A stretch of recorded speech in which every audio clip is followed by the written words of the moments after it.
지금 우리는 하나님께서 성령의 모습으로 와 계십니다. 우리도 예수 믿고 예수의 피로 죄사함 받아서 예수 믿고 우리는 완전히 새로운 피조물로 거듭난 존재로 성령을 따라 살아가는 놀라운 축복의 삶을 살 수 있습니다.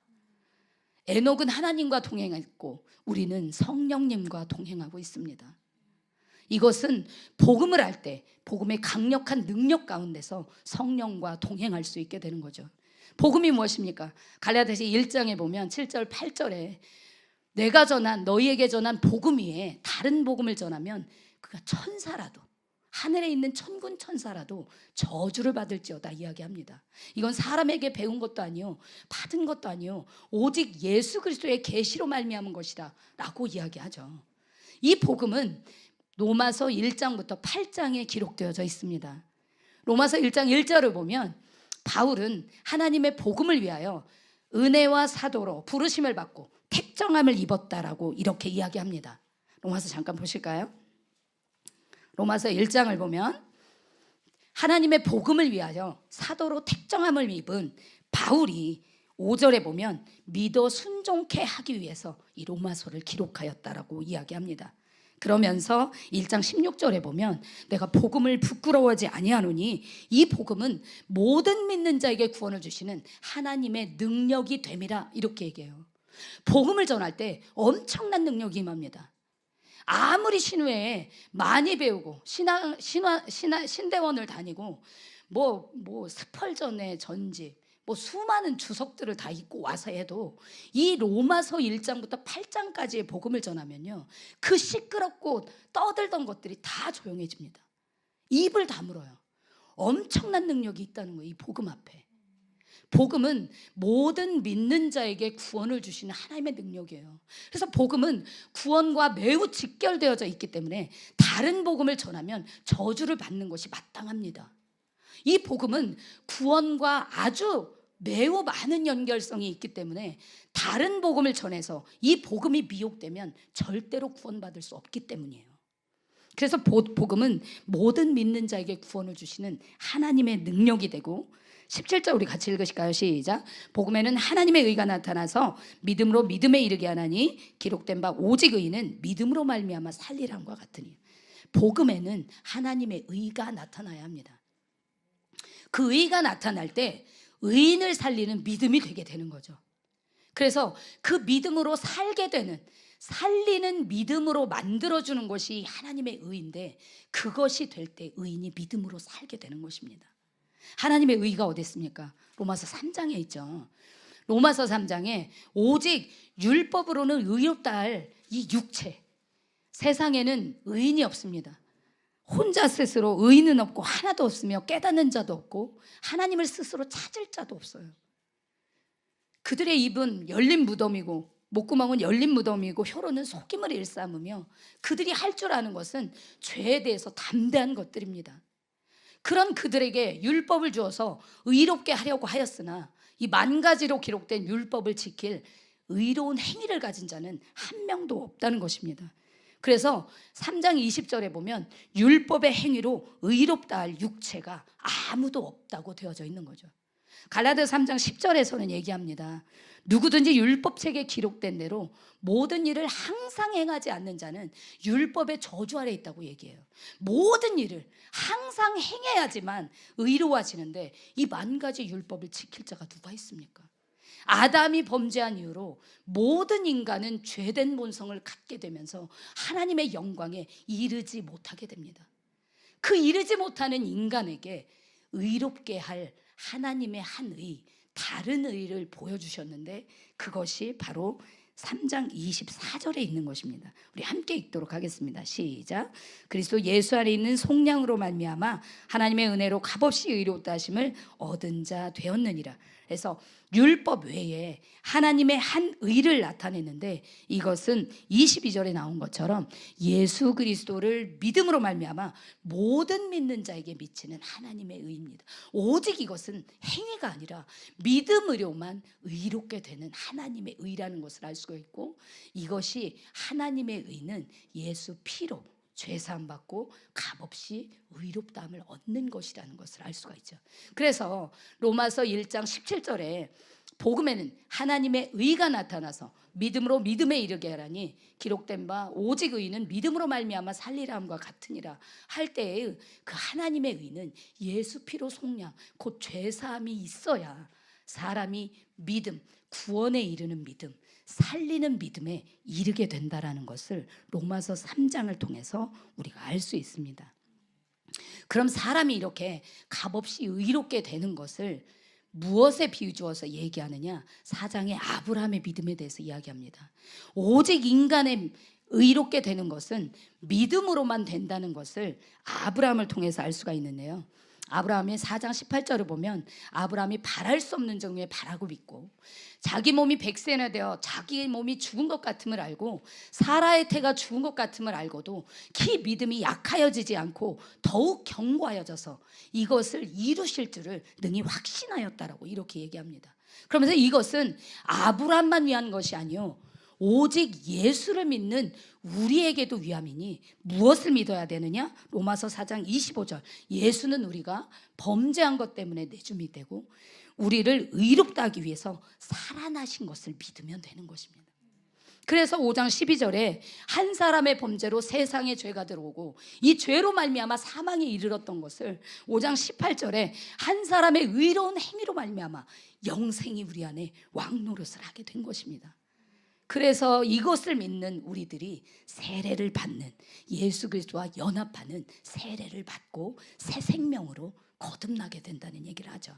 그래서 로마서 6장 3절 4절에 보면 무릇 예수 앞하여 세례를 받은 우리는 그 죽으심과 합하여 세례를 받은 줄을 알지 못하느냐.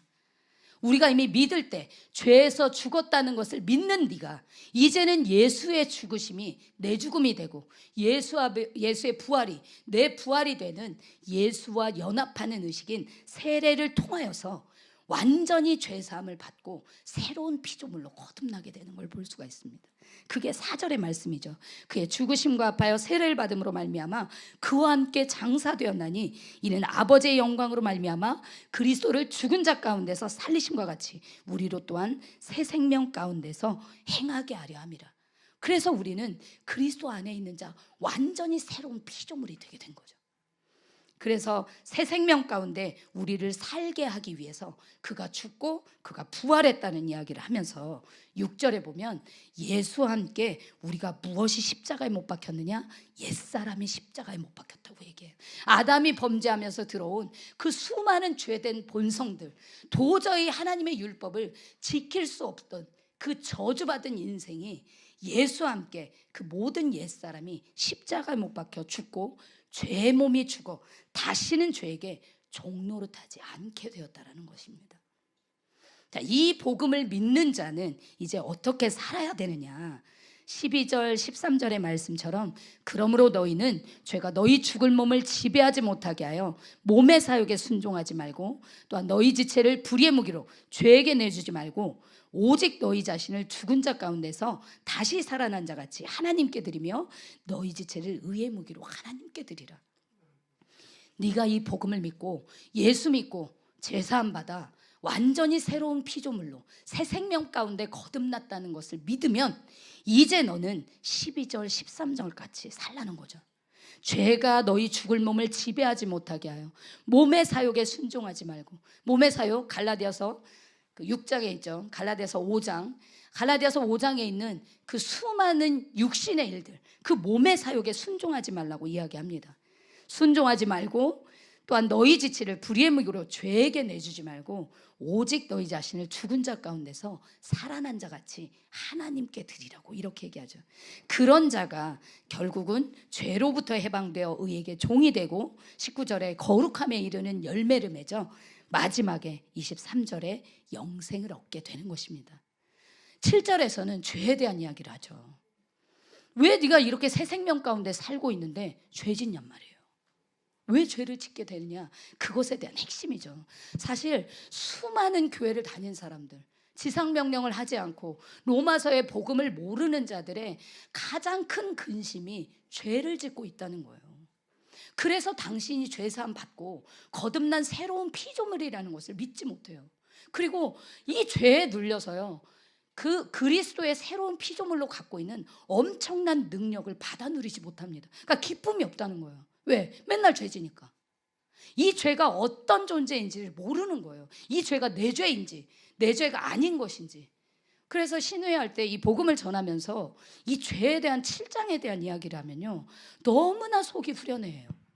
뭐 지난주에 모태신앙 뭐라고 해서 이제 모태신앙 얘기 잘 안 하는데, 신앙생활 오래 하신 분들, 신앙생활 오래 하신 분들이 가장 큰 핵심이 자기가 죄를 짓고 있다는 거예요. 아담이 범죄하면서 우리가 죄된 본성이 된 거는 믿어요. 왜? 맨날 죄지니까. 그러나 예수의 그 의로운 행위로 말미암아서 내가 완전히 새로운 피조물로 거듭났다는 건 안 믿는 거예요. 맨날 죄에 눌려있기 때문에요. 그래서 7장을 가르쳐주면 안도의 한숨을 쉬면서 죄를 다스릴 강력한 힘을 얻게 됩니다. 그게 7장의 능력이에요. 그래서 지난번에 복음을 전하는데 7장이 없어가지고 제가 너무 안타깝더라고요. 7장에서 제일 중요한 핵심은 17, 18, 19, 20절에 있죠. 자, 우리 17절 같이 읽겠습니다. 시작. 이제는 그것을 행하는 자가 내가 아니요 내 속에 거하는 죄라. 내가 아니라고 얘기하는 거죠. 데살로니가 5장 23절을 보면 사람은 무엇으로 구성되어져 있냐면 영, 혼, 몸으로 구성되어져 있습니다. 영은 뭐 푸뉴마, 혼은 우리가 알고 있는 것들이죠. 그 다음에 그 몸은 소마, 만들어지는 뼈와 살들을 얘기해요. 그리고 로마서 7장 17절에 보면 뭐가 또 있다고 얘기해요? 죄가 또 있다는 거예요. 영혼, 몸과 함께 우리 안에 죄가 있다고 얘기하는데, 그 죄는 네 거다, 네 게 아니다, 내 게 아니라고 이렇게 얘기하죠. 이제는 그것을 행하는 자가 내가 아니요 내 속에 거하는 죄라. 18절 같이 읽으실게요. 시작. 내 속 곧 내 육신에 선한 것이 거하지 아니하는 줄을 아노니 원함은 내게 있으나 선을 행하는 것은 없노라. 자, 여러분들 엄마들이 가끔 얘기해요. 아이고 속 터져 이렇게 얘기하잖아요. 그 속은 바로 육신이에요. 육신이 살아있기 때문에 속이 터지는 거예요. 성령 안에 있으면 속 터질 일이 없어요. 목사님 얘기하잖아요. 죄송합니다 사모님. 사모님 절대 그렇지 않지만 사모님 발로 차면 도망가신다고 얘기하잖아요. 속이 안 타는 거잖아요. 속이 타면 그날 천불나서 싸우는 거죠. 그러니까 내 속, 곧 내 육신, 결국은 속 터져는 내가 육신이 살아있다는 얘기를 하고 있는 거예요. 내 속 곧 내 육신에 선한 것이 거하지 아니하는 줄을 아노니 원함은 내게 있으나 선을 행하는 것은 없노라. 육신에 딱 속하는 순간 그냥 인간은 사망입니다. 볼 게 없어요. 미워하고 시기하고 음행하고 음란하고 호삭하고 끊임없이 분쟁하고 분열하고 분투합니다. 투기하고 시기하고 술 취하고 방탕하고, 그냥 사람은 내버려두면 이 속을 따라, 이 육신을 따라 살게 돼 있어요. 그래서 이 세상이 계속 타락하고 더러워지고 있는 거죠. 육신을 따라 살면, 그냥 내버려두면. 제가 말했잖아요. 애들이 저학년으로 갈수록 더 악하다고. 걔네들은 날 것이라서 전혀 어떤 이런 인격 같은 것을 몰라요. 그래서 금방 드러나는 거짓말을 바로 합니다. 너 금방 때렸잖아 해도 절대 안 때렸다고 해요. 휴지 버렸잖아, 안 버렸다고 해요. 내가 봤거든, 안 버렸다고 해요. 저학년일수록 더 심합니다. 순수하지 않아요. 애들이 악합니다. 그냥 뱃속에서부터 형질이 죄에서부터 드러나기 때문에. 그래서 이렇게 이런 악한 육신에 속해져 있는 인간, 그냥 육신에 속하면요 그냥 그건 사망이에요. 볼 게 없어요. 그래서 육신의 생각은, 영의 생각은 생명과 평안, 육신의 생각은 사망인 거예요. 그냥 육신의 생각을 하는 순간에 그냥 다 들어 엎어야 돼요. 다 싸워야 돼요. 나 다 집어 뜯어야 돼요. 가서 막 두 팔을 걷어붙이고 막 코피 터지도록 싸워야 됩니다. 주로 여자들은 머리끄댕이를 잡죠. 한 번도 안 잡아봤지만. 이렇게 내 속, 내 육신에 선한 것이 거하지 않게 되는 거예요. 그래서 이미 육신에 속하는 순간, 육신의 생각을 하는 순간에 나는 사망이라는 것을 알아야 된다는 거죠. 내가 원하는 바 선은 행하지 아니하고 도리어 원하지 아니하는 바 악을 행하는도다. 나는 선을 행하고 싶어요. 그러나 하고 싶지 않은 악을 행하고 있는 거죠. 20절 같이 읽으실게요. 만일 내가 원하지 아니하는 그것을 하면 이를 행하는 자는 내가 아니요 내 속에 거하는 죄라. 내가 아니라고 이야기합니다. 이 죄가 누가 아니라고요? 내가 아니라고 합니다. 이것을 알면 죄를 다스릴 엄청난 권능이 생겨요. 이것을 알면 성령 안에서 기도 안 할 수가 없습니다. 이것을 다스리는 유일한 방법은 성령 안에서 기도하며 성령으로 이 죄를 다스리는 것밖에 없어요. 우린 이게 예수의 재림 때까지 우리 안에서 끊임없이 있는 것들입니다. 우리의 육신이 죽지 않는 한 이 죄는 끊임없이 내 몸 안에 있는 것들이에요. 그러니 이것을 영원토록 세상 끝날까지 함께하는 성령의 도움이 없이 무엇으로 이것을 다스릴 수가 있습니까? 21절에 보면 내가 한 법을 깨달은 곧 선을 행하길 원하는 나에게 악이 함께 있는 것이로다. 22절 23절 속사람으로는 하나님의 법을 즐거워해. 이 속사람이 바로 새 생명 가운데 거듭난 자이죠. 그래서 거듭난 성령으로 거듭난 우리는 하나님의 법을 너무 즐거워합니다. 그래서 하나님 말씀 듣는 거 좋아하고 막 기도하는 거 좋아하고 말씀이 깨달아질 때 또 영생의 소망들이 막 커져갈 때 엄청나게 내 속사람이 기뻐하고 강건해지는 걸 알 수가 있어요. 그래서 에베소서 보면 성령의 능력으로 속사람이 강건해진다고 되어져 있죠. 그 속사람은 하나님의 법을 즐거워합니다. 그러나 내 지체 속에 한 다른 법, 곧 죄의 법이죠. 그 밑에 그 죄의 법이 이 내 마음의 법, 속사람이 좋아하는 이 하나님의 법을 좋아하는 내 속사람과 계속 싸우게 되는 거예요. 자꾸 나를 사로잡는 것을 본다고 얘기하죠. 이때 우리가 성령의 능력이 필요한 거예요. 이거는 절대로 인간의 두 쪽 내로는 이길 수 없어요. 이성을 가지고는 절대로 이길 수 없습니다. 골로새서를 보면 천사를 숭배하는 자들에게 몸을 경건하게 하는 것은 유익이 있을 수 있지만 육신을 금하는 데는 아무것도 유익이 없다고 얘기해요. 그러니까 아무리 내가 윤리 도덕을 배워서 끊임없이 착하게 살아야 돼, 착하게 살아야 돼 한다 할지언정 이 육신을 다스릴 힘이 없다는 거예요. 공자, 노자, 맹자 얘네들은 이 육신을 이길 힘이 없습니다. 이 죄를 다스릴 힘이 없어요. 오직 죄를 다스리는 힘은 성령의 능력에만 있는 줄로 믿습니다. 이걸 안다면 어떻게 기도하지 않을 수 있습니까? 이걸 할 때마다 하나님께서 가까이 하고 영생의 복을 준다고 하는데 이걸 할 때마다 인류의 모든 불행은 이 죄 때문에 들어오는데 이 죄를 다스릴 엄청난 능력이 성령 안에 있는데 이 복음 안에 있는데 어떻게 우리가 기도하지 않을 수 있겠습니까? 24절 오라 나는 곤고한 사람이로 이 사망의 몸에서 누가 나를 건져내랴. 언제 신앙은 곤고해집니까? 죄의 법을 따라갈 때 곤고해집니다. 그래서 신앙생활에 기쁨이 없는 거예요. 하나님의 법을 따라가는 이 속사람, 기쁨 가운데서 하나님의 법을 따라가는 이 속사람이 강건해지면 곤고가 없습니다. 신앙의 곤고는 하나님의 말씀에 순종하지 않을 때예요. 그런데 우리의 의로는 절대로 순종할 수 없기 때문에 성령께서 우리 안에 오셨고 그 성령의 힘을 입어서 우리가 하나님의 뜻대로 순종하며 살아갈 수 있게 되는 거죠. 그래서 25절에 주 예수 그리스도로 말미암아 하나님께 감사하리로다. 내 자신이 마음으로는 하나님의 법을 육신으로는 죄의 법을 섬기노라.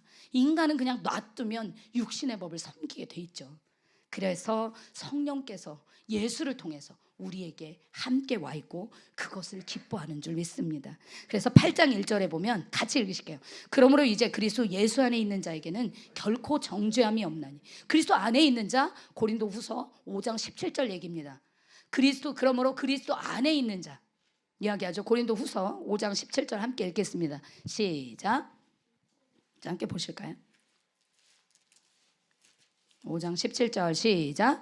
그런즉 누구든지 그리스도 안에 있으면 새로운 피조물이라 이전 것은 지나갔으니 보라 새 것이 되었도다. 이게 그리스도 안에 있는 자죠. 그리스도 안에 있는 자가 새로운 피조물이라고 해요. 새로운 피조물은 뭡니까? 예수를 믿고 죄사함 받아서 새 생명 가운데 거듭난 자인잖아요. 물로 성령으로 거듭난 자, 그 자가 바로 그리스도 안에 있는 자입니다. 결국은 성령으로 거듭난 자, 물로 거듭난 자가 그리스도 예수 안에 있는 자이고 그런 자가 결코 정죄함이 없는 자인 거죠. 이는 그리스도 예수 안에 있는 생명의 성령의 법이 죄와 사망의 법에서 너를 해방하였습니다. 따라서 성령으로 거듭난 우리가 성령을 따라 살아갈 때 영원한 생명을 얻는 것 같이 이 법이 죄와 사망, 죄짓고 사망에 이르는 법에서 우리를 완전히 해방하게 된 거죠. 그래서 예수 믿고 물과 성령으로 거듭난 우리는 성령을 따라 살아갈 때 죄와 사망의 법에서 해방되고 생명의 성령의 법 속에서 4절 율법의 요구를 이루면서 살아갈 수 있게 되는 것입니다. 그런 자가 결국 12, 13절의 말씀처럼 그러므로 형제들아 우리가 빚진 자로 돼 육신에게 져서 육신대로 살 것이 아니니라. 너희가 육신대로 살면 반드시 죽을 것이로되 영으로서 몸의 행실을 죽이면 살리니 무릇 하나님의 영으로 인도함을 받는 사람은 곧 하나님의 아들이라. 그래서 우리가 빚진 자입니다. 누구로부터 빚졌습니까? 예수의 피로. 모든 그의 피가, 물과 피가 우리의 모든 죄의 종되었던 값을 다 치르고 종에서 우리를 완전히 해방시켜 주었습니다. 그런 빚진 우리가 이제는 육신에게 져서 육신대로 살 것이 아니라 육신대로 살면 반드시 죽는 것이요 영으로서 몸의 행실을 죽이는 자가 되어서 하나님의 영, 곧 성령의 인도함을 받아 하나님의 아들로 그리스도와 함께한 상속자로 영원한 영생, 천국에 이르는 자인 줄 믿습니다. 이게 결국 복음인데요. 이 복음의 능력이 있으면 우리는 늘 하나님과 동행할 수 있는 귀하고 복된 거듭난 새 생명 가운데 살아갈 수가 있는 것입니다.